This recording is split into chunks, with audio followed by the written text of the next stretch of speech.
What's up guys, welcome back to my channel, and if you're new here then welcome to our little corner of the internet. Today we have a very special guest. This is the one and only my dad. Woo! Today we're going to be reacting to some of you guys' favorites from my channel as well as some new content. But this is one video that I really wanted my dad to watch to get a better idea of where... This is one of the first videos I also made. So yeah, this is kind of where my channel started. So I wanted to share this video with him as well and see his reaction. And I already know his reaction gonna be good. Yeah, he makes a lot of faces. He's like very expressive, so it's gonna be perfect. You guys are gonna love him. Well, you guys already do, but... So this is titled Star-Spangled Banner as You've Never Heard It. The Star-Spangled Banner is the American hymn? What is it? What is it called? Anthem. Anthem. Where did I get that word, hymn? Well, anyways, let's see what this video is about.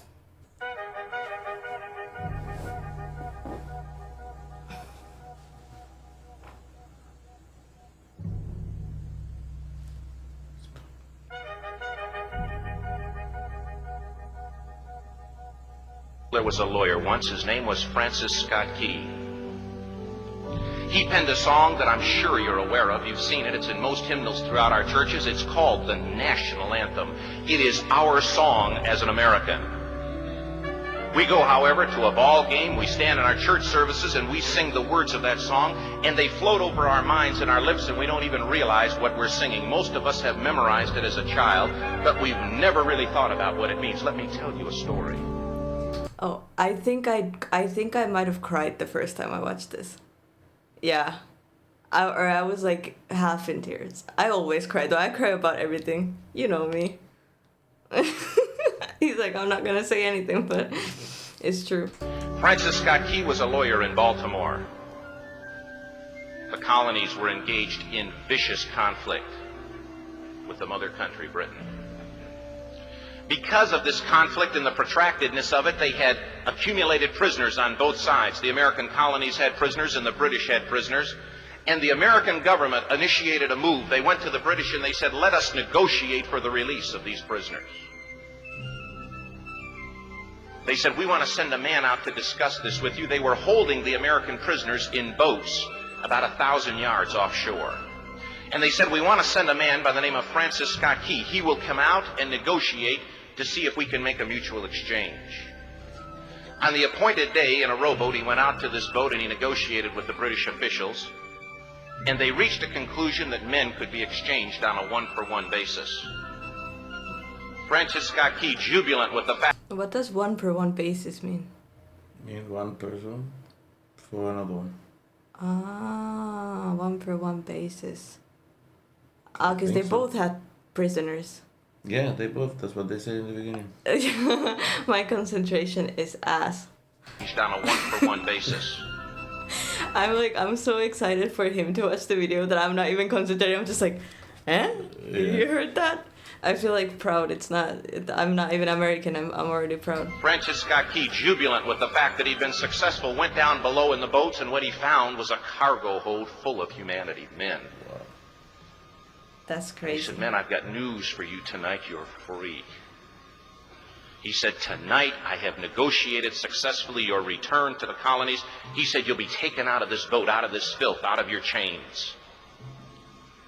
As he went back up on board to arrange for their passage to the shore, the admiral came and he said, we have a slight problem. He said, we will still honor our commitment to release these men, but it'll be merely academic after tonight. It won't matter. And Francis Scott Key said, what do you mean?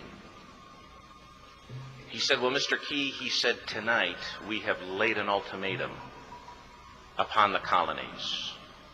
Your people will either capitulate and lay down the colors of that flag that you think so much of, or you see that fort right over there, Fort Henry? He said, we're going to remove it from the face of the earth. He said, how are you going to do that? He said, if you will, scan the horizon of the sea. And as he looked, he could see hundreds of little dots. And he said, that's the entire British war fleet. He said all of the gunpowder, all of the armament is being called upon to demolish that fort. It will be here within striking distance in a matter of about 2.5 hours. He said the war is over. These men would be free anyway. He said, you can't shell that fort. He said, that's a large fort. He said, it's full of women and children. He says, it's predominantly not a military fort. He said, don't worry about it. They said, we've left them a way out. And he said, what's that? He said, do you see that flag way up on the rampart? He said, we have told them that if they will lower that flag, the shelling will stop immediately. And we'll know that they've surrendered, and you'll now be under British rule. That's such a bad move. Like, okay, we'll let them, like, one for one, but then you'll have to surrender and we'll take your base. Never happened. Yeah. In America. I think most of the countries who have got their freedom in those time in the history, they were very, very like strong-minded to be free. Yeah. And America is a very good example. No, they never surrender. They're like they say, my followers say the same. Like, Finnish people have sisu. Well, Americans have sisu, and you know, between the sisu and a little bit of craziness, that's like. Through the history they have shown.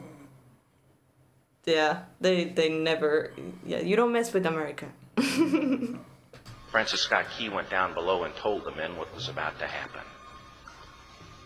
And they said, how many ships? He said, hundreds. The ships got closer. Francis Scott Key went back up on top and he said, men, I'll shout down to you what's going on as we watch. As twilight began to fall, and as the haze hung over the ocean as it does at sunset, suddenly the British war fleet unleashed.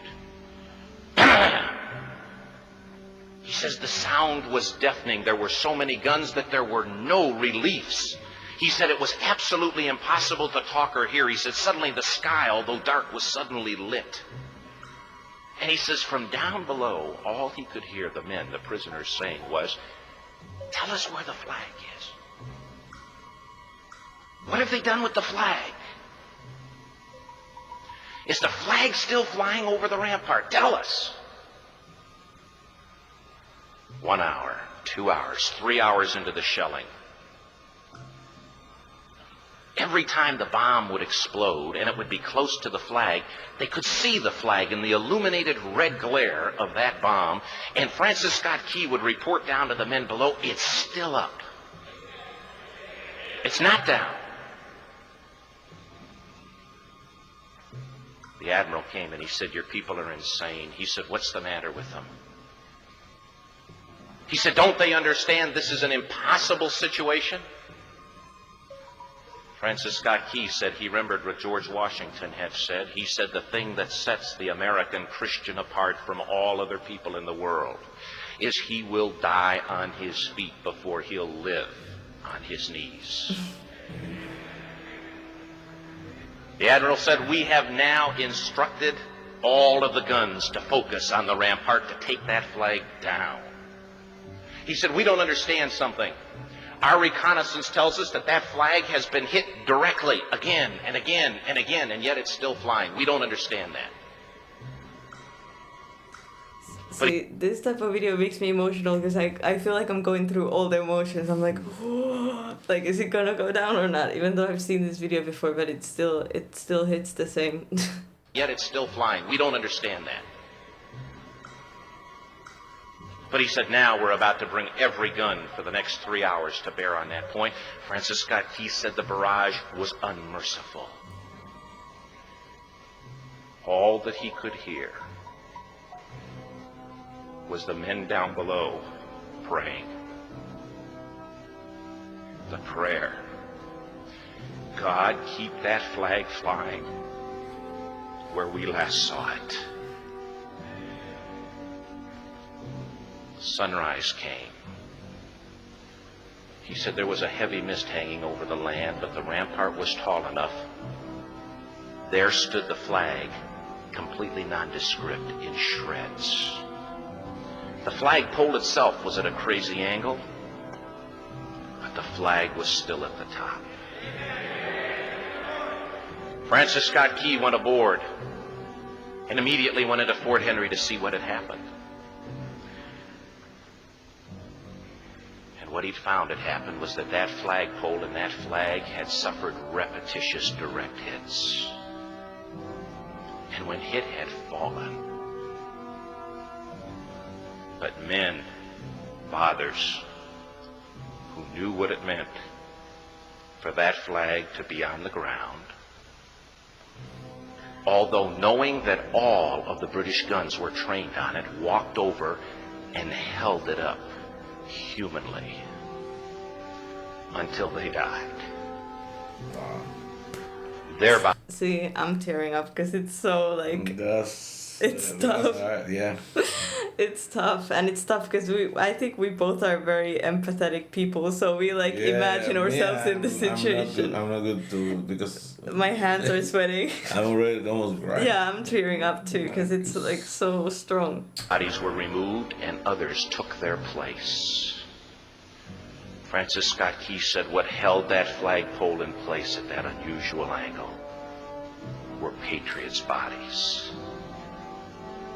He penned the song, "Oh Say Can..." Oh my goodness, I didn't catch that last time. What held that flagpole up was the Patriots' bodies.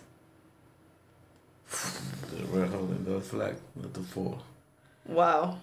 Well, that's I just got that's chills.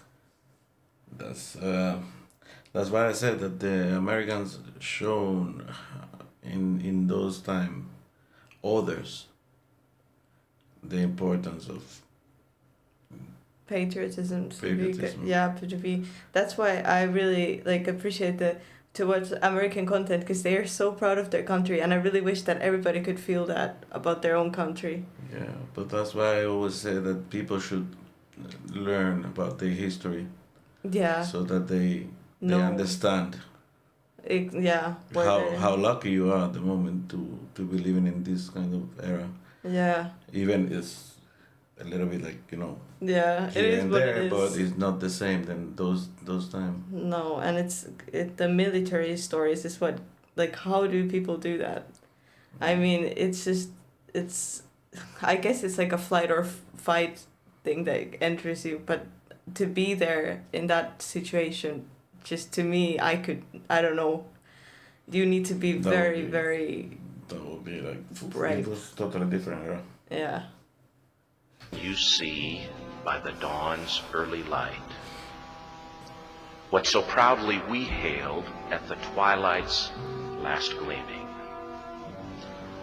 or the rocket's red glare, the bombs bursting in air, gave proof through the night that the flag was still there. Oh, say, does that Star-Spangled Banner yet fly and wave o'er the land of the free and the home of the brave? The debt was demanded. The price, it was paid. Okay, now we're gonna listen to the anthem, and I didn't listen to the words very well before this video, and now that after watching this, I listened to the anthem and it covered a whole new meaning. Like, you can see how the words are linked to this story. It's really cool. Price, it was paid.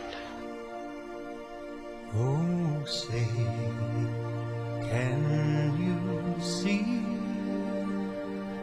by the dawn's early light what so proudly we hailed at the twilight's last gleaming, whose broad stripes and bright stars through the perilous fight o'er the ramparts we watched were so gay.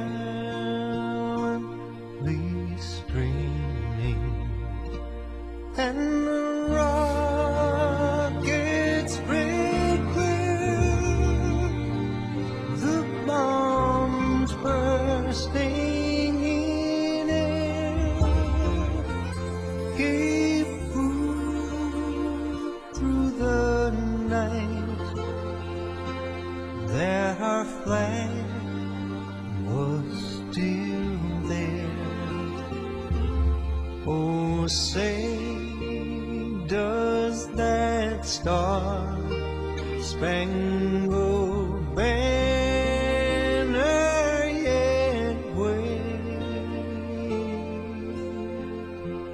o'er the land of the free and the home of the brave? Oh, say, does that star-spangled banner yet wave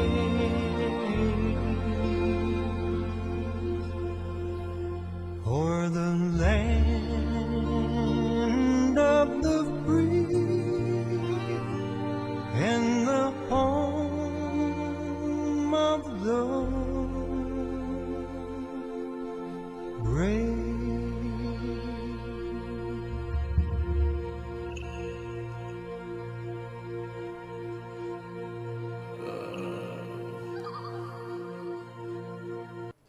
See, Now, yeah, it covers a whole new meaning. yeah. Now it's a totally different thing because after that story, Yeah, you that heard. is not. I haven't heard about it before. No, I didn't either before I watched this video, and then I heard it, and now every time I hear the national anthem, I'm like, Then you remember that oh, night. that's where it comes from. Whew, but that story is just, it's wild. Makes me sweat, It is. but it's beautiful. I think all national anthems have a story behind it, and it's so interesting to hear it. Yeah. And especially this one, since it's a obviously anthem that we also hear a lot. So it's good to know where the background is. Wow. No. Wow. Wow, we have no words. Either way, guys, thank you so much for joining us for this video. I really hope you guys liked it. Please leave a like, subscribe if you haven't yet, and we will see you guys in the next video. Bye. Yes, say bye. Bye. I don't know where.